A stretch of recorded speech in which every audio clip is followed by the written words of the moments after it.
ഇന്ന് സീസൺ 5 വേദിയിൽ കുരുന്നുകൾക്ക് കൂട്ടായി ജനപ്രിയ നായകൻ ദിലീപ് എത്തിയിട്ടുണ്ട്. വേദിയിൽ വരുന്നവരല്ലേ ഒരു പാട്ട് പാടിയിട്ടല്ലേ ഇങ്ങോട്ട് വന്നിരിക്കുന്നത്. സീസൺ 5 വേദിയിൽ ധന്യ നിമിഷങ്ങളാണ് ദിലീപ് സമ്മാനിച്ചത്. ഇഷ്ടമല്ലെന്ന് പറയണം. ഇഷ്ടല്ല അങ്ങനെ പറയാം. ഹലോ ഹായ് ദിലീപ് ചേട്ടൻ വിളിച്ചായി. പ്രായമൊന്നുമില്ല. സ്നേഹം ഭ്രാന്താണെങ്കിൽ ശിവശങ്കറും ദിലീപുമായുള്ള മനോഹര നിമിഷങ്ങൾ കാണാം. I am 41. 27 2000. മോളുടെ പ്രായമല്ല. എപ്പോ നോക്കിയാലും എയറില്. തുടർന്നും വേദിയിൽ മനോഹര നിമിഷങ്ങളാണ് അരങ്ങേറിയത്.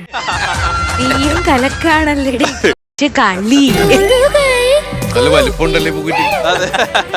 വേദിയിൽ മനോഹര ഗാനവുമായി ദേവദർശ് എത്തും.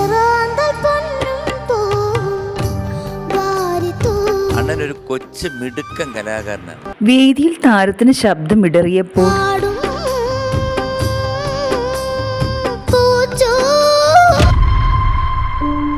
ഇതൊക്കെ എല്ലാവർക്കും വരുന്നല്ലേ, നീ എന്തിനിങ്ങനെ പകച്ചു നിൽക്കും? അതെ, ഇത് എല്ലാവർക്കും പറ്റുന്ന കാര്യമാണ്. സങ്കടപ്പെടേണ്ട വിധികർത്താക്കൾ ഒന്നടങ്കം ദേവദർശനെ പ്രോത്സാഹിപ്പിച്ചു. ശ്വാസം പാടിക്കും.